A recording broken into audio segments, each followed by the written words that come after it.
acervos de objetos que pudieran estar vinculados entre sí, independientemente de que cada objeto sea una unidad consultable. Lo interesante sería cómo hacer crecer una red de objetos en torno a problemáticas significativas para distintas instituciones, sea por campos de investigación, por problemáticas que se estén trabajando dentro de ciertas entidades profesionales, etc. Esta propuesta ya la habíamos impulsado, hemos hecho algunos esfuerzos. Creemos que es momento de articular comunidades ya con un método específico para producir objetos, como les llamamos, objetos en red por campos problemáticos, ¿no? Esa sería una de las estrategias. La segunda, la explico con la siguiente lámina, tendría que ver con formar por competencias profesionales. Espero que alcancen a ver, y si no, les comento algunas de las que están enlistadas en este recuadro.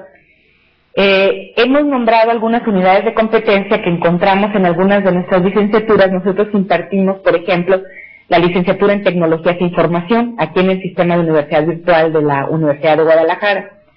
Hicimos un análisis, digamos, de todos los programas de la licenciatura y encontramos que estas eran algunas de las competencias interesantes para desarrollar recursos digitales que pudieran favorecer el entrenamiento, digamos, o la formación en esas competencias.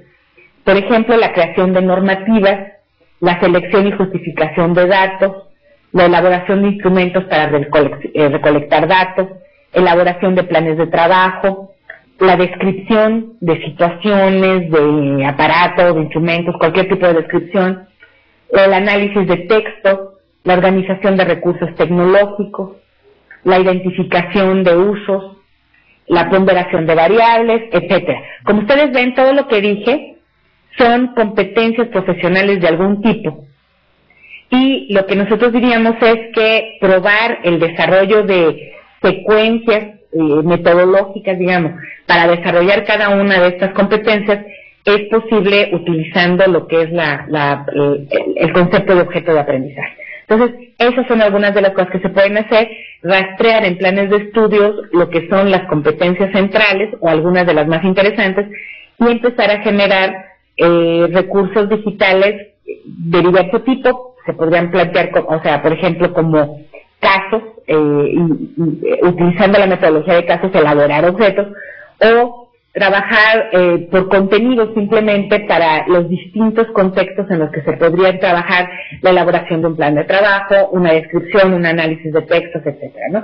Entonces, esto se cruza con una tercera estrategia, que es la que les pongo a continuación, que tiene que ver con la utilización de patrones cognitivos. Si gustan, pasamos a la siguiente. Los patrones para la producción intensiva de objetos nos pueden favorecer lo que encontramos en algunas instituciones como un problema. Por ejemplo, muchas veces quienes están generando cursos en línea se dan cuenta de que realmente es difícil cumplir con los tiempos. Normalmente los equipos que diseñan estos cursos, o si estamos tratando de que nuestros profesores desarrollen cada vez más cursos en línea, es un problema el que estén en tiempo, que estén completos, etcétera. Trabajar con patrones para producir objetos de aprendizaje nos puede ayudar a crear múltiples objetos utilizando un mismo patrón.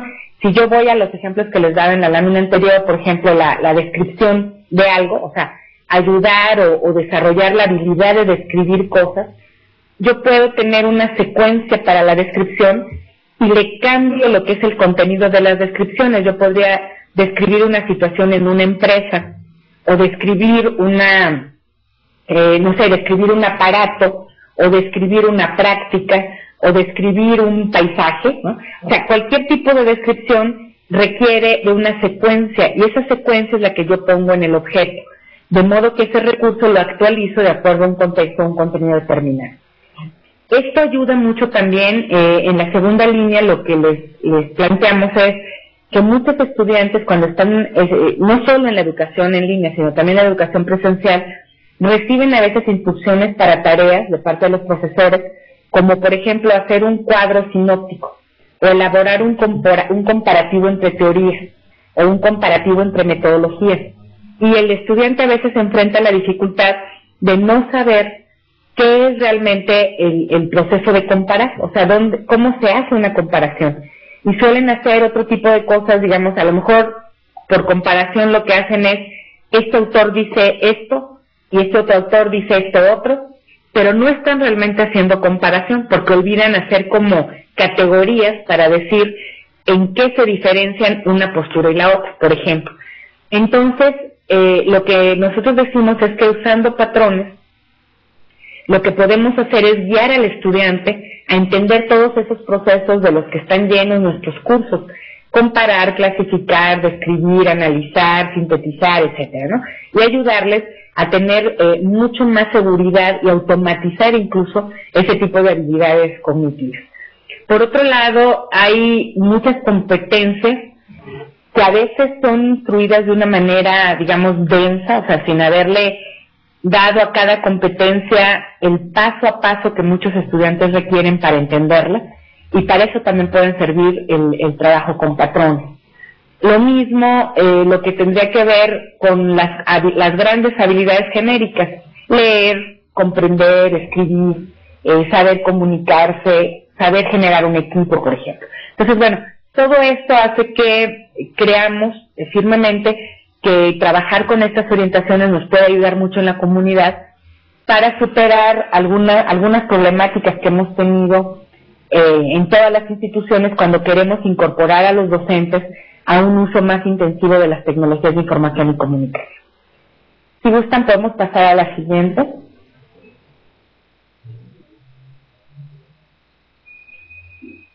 ¿Cuáles son las necesidades que como comunidad de educación estamos viendo en lo que es el ámbito nacional e internacional y que nos interesaría enfocar? Les platico que cuando, me empecé a hacer cargo de esta coordinación, que fue a finales del año pasado, más o menos en el mes de noviembre, lo que pensamos fue en hacer una especie de diagnóstico dentro de los participantes en la comunidad sobre cuáles eran estas necesidades o los principales intereses. Y para ello enfocamos en distintas temáticas lo que podría ser un cuestionario, o sea, que dirigimos en línea y que les muestro a continuación los aspectos que queríamos sondear. En la siguiente lámina. La idea fue integrar una visión de la comunidad en un contexto que creo que compartimos la mayoría de los que estamos integrados en CUDI, y que me gustaría mucho, por supuesto, en la siguiente parte de esta presentación, escuchar cualquier opinión de parte de ustedes. La curva poblacional en México, ustedes saben que está justamente en la juventud, en las edades entre los 15 y los 20 años. Estamos teniendo ahorita la mayor masa poblacional. Por eso todas las universidades del país estamos teniendo una fuerte presión para admitir a los estudiantes, independientemente de que seamos instituciones públicas o privadas, tenemos una población creciente y que no siempre podemos atender. En el caso de la Universidad de Guadalajara, el dato que les puedo compartir es que alrededor del más del 20% de los estudiantes que aspiran dentro de lo que es el ingreso a la universidad quedan fuera, o sea, quedan fuera normal, se acepta a un 80%, un 20% es rechazado y a veces ha subido. Se ha estado rechazando al 40% en los últimos años, o sea, digamos que hemos fluctuado entre el 20% de rechazo, estamos llegando al 40%, y conforme crece la masa poblacional que requiere el servicio, desgraciadamente la matrícula no aumenta y entonces lo que aumenta es el porcentaje de población rechazada. Tenemos entonces esa fuerte presión y por otro lado una necesidad también importante de diversificar nuestra oferta educativa, porque esta generación, digamos que está llegando ahora a la universidad y que está entre los 16 y los 20 años, que nacieron después de los 90, son personas que tienen ya competencias digitales, intereses, modos de conocer a los que no estábamos acostumbrados todavía en la institución hasta hace unos años. Esto hace que tengamos que pensar en formas nuevas de llevar el contenido a la clase, de activarlos de otra manera y de desarrollarles competencias que antes ni siquiera estaban figuradas, digamos, en muchos de los planes de estudio que diseñamos hace una década, digamos, ¿no? Entonces, estas nuevas necesidades como la cuestión, por ejemplo, de aprender a colaborar en la virtualidad, gestionar cosas dentro de lo que son ambientes virtuales, hacer diseño, gestionar conocimiento. Todas son competencias que no fueron probablemente incluidas en lo que eran nuestros modos de diseñar planes de estudio hasta hace unos años. Entonces, eso, digamos, yo veo en esta pantalla lo que les estoy tratando de plantear son dos grandes bloques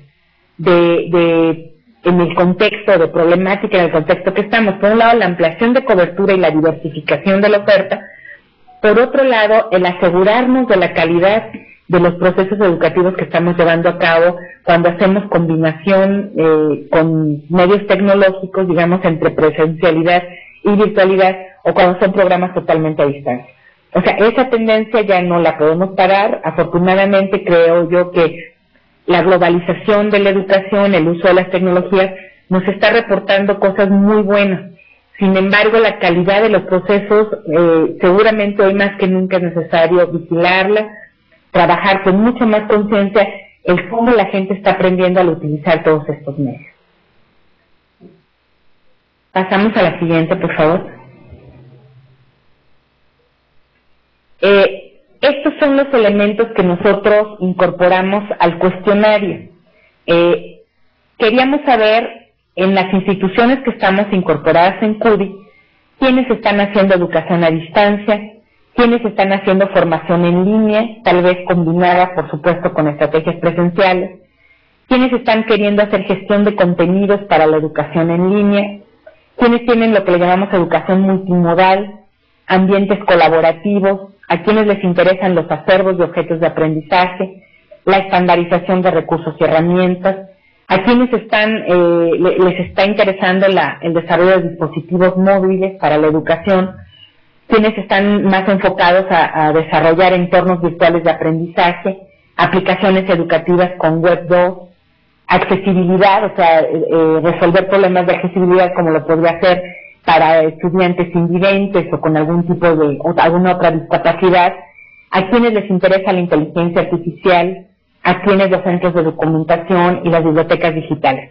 Este cuestionario fue respondido ya por muchos de los equipos de CUDI.